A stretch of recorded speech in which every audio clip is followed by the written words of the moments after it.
है अस्सलाम वालेकुम गाइस। क्लास में हमने वोवेल्स एंड कॉन्सोनेंट्स के बारे में देखा है, तो आज हम इस क्लास में आर्टिकल्स के बारे में देखते हैं। And not only that, I will assure you after watching this class इंशाल्लाह आपको आर्टिकल्स के बारे में हर एक चीज़ क्लियर से समझ में आ जाएगी।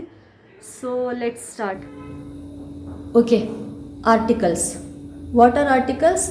In English grammar, we have three articles, that is a, an and the. Articles क्या है, हमें कब यूज करना है, किस लिए यूज करना है, let us see. Okay, the definition of article is articles are used to describe a noun or a noun phrase, whether the noun is specific or unspecific. Actually, what is a noun? Noun क्या है, noun phrase क्या है, let us see.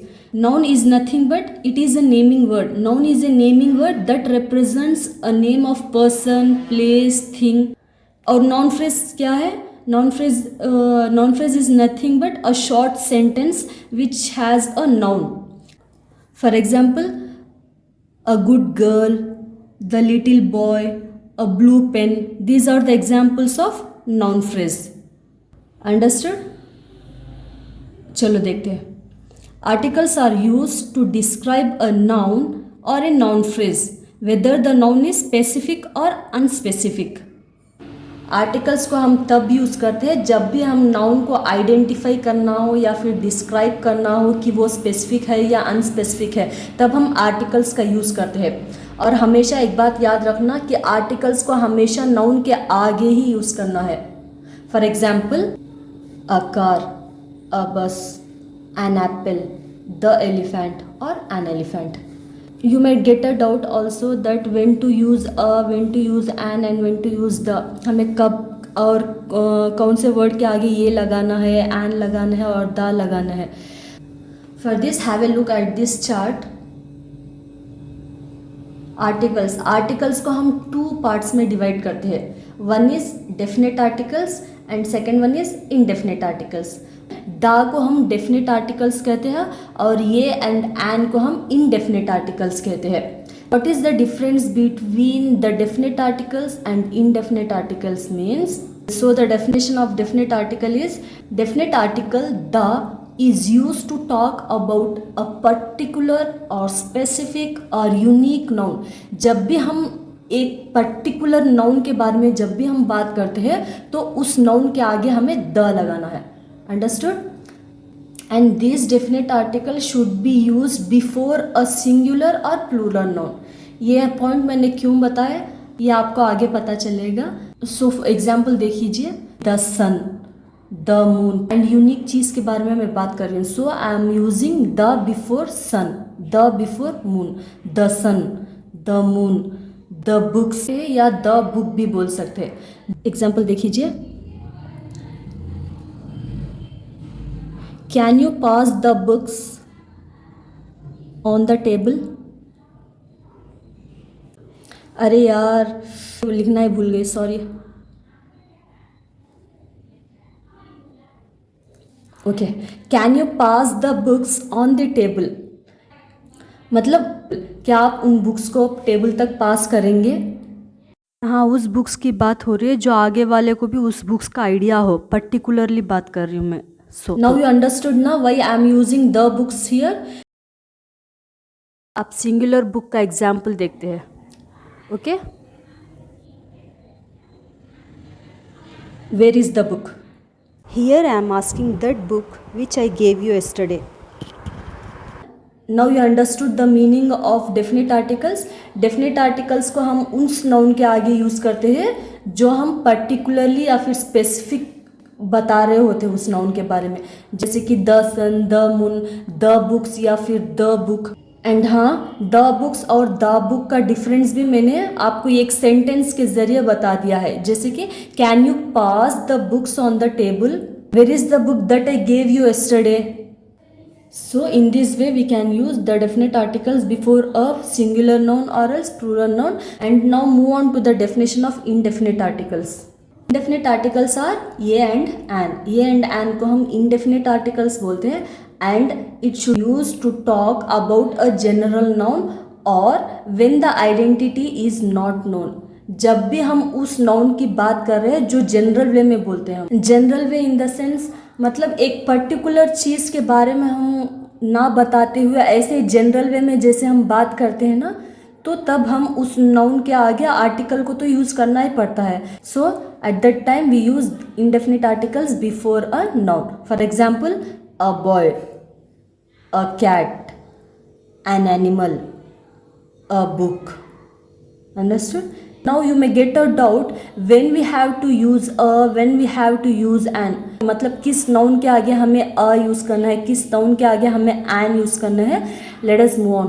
अच्छा सुनिए, when to use ये an, कब हमें ये और an को लगाना, मतलब किस नाउन के आगे हमें a लगाना है, किस नाउन के आगे हमें an लगाना है। a is used before a singular noun which starts with a consonant sound. जब भी कोई नाउन कॉन्सोनेंट साउंड से स्टार्ट होता हो तो हम उस नाउन के आगे अ लगाते हैं। कॉन्सोनेंट साउंड क्या है, मैंने आपको लास्ट क्लास में बताया ना, what are consonants and vowels. जब भी कोई नाउन कॉन्सोनेंट साउंड से बिगिन हो, स्टार्ट हो, तो हम उसके आगे अ लगाते हैं। whereas an is used before a singular noun starts with a vowel sound। जो भी नाउन वोवेल साउंड से स्टार्ट हो उसके आगे हमें एन लगाना है। For example an actor, an orange,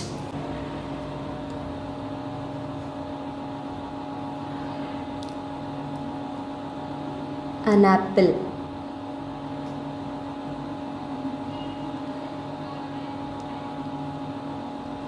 आप और भी एग्जाम्पल्स ले सकते हैं जैसे कि an umbrella, an ant, like that. Okay, so एक नोट हमेशा याद रखना, the means definite article should be used before a singular और प्लूरल नाउन। सिंगुलर या फिर प्लूरल नाउन के आगे हम द को यूज़ करते हैं, बट ये एंड एन को हम ओनली सिंगुलर नाउन के ही आगे यूज़ करना है, इसमें प्लूरल नाउन यूज़ नहीं कर सकते। ओनली किसके आगे, singular noun, whereas this singular and plural। Understood? Examples देखते हैं हम।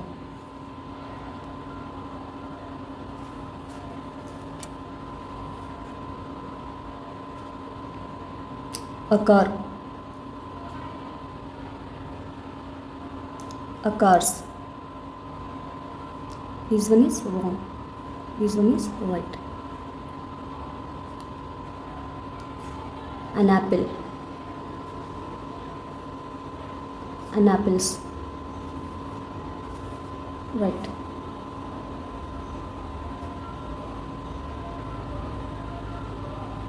an elephant,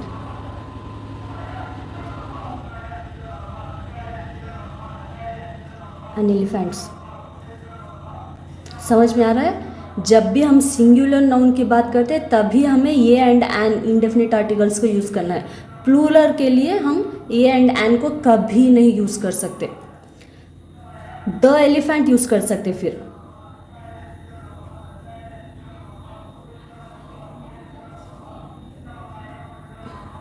द एलिफेंट्स भी यूज़ कर सकते। सो एक एग्जाम्पल देखते हैं द एलिफेंट का। This is the elephant that was stuck in a mud yesterday.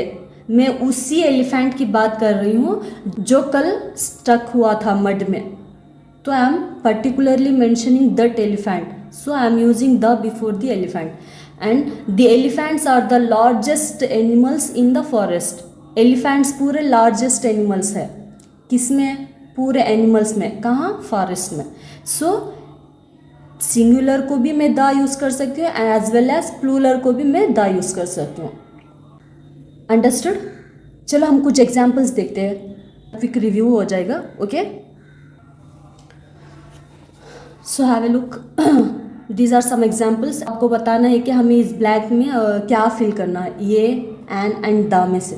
Okay, let's start. Dash fish, fish, this is the noun and starting with a consonant sound, F consonant letter है ना, sound भी consonant है, so I am using a here, a fish। so dash all, o is a vowel letter and as well as vowel sound also, so I am using an। dash ant, an ant.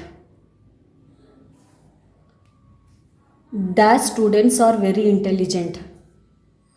मैं उन students की बात कर रही हूँ जो बहुत intelligent है. So we have to use the. The students are very intelligent. He eats dash slice of pizza. So हमें स्लाइस के आगे क्या लगाना है? A, because it is starting with a consonant sound. He eats a slice of pizza. Dash bench, a bench. Understood? अगर आपको फिर भी कोई डाउट है इस क्लास को लेके, प्लीज़ आप कमेंट सेक्शन में अपना डाउट लिख दीजिएगा. इंशाल्लाह मैं आपको रिप्लाई कर दूँगी. एंड हाँ guys, thank you so much for watching this video. अगर आपको ये क्लास अच्छी लगी हो तो प्लीज़ लाइक कर देना इस वीडियो को, शेयर करना और मेरे चैनल को प्लीज़ सब्सक्राइब कर देना. इंशाल्लाह हम नेक्स्ट क्लास में ज़रूर मिलेंगे.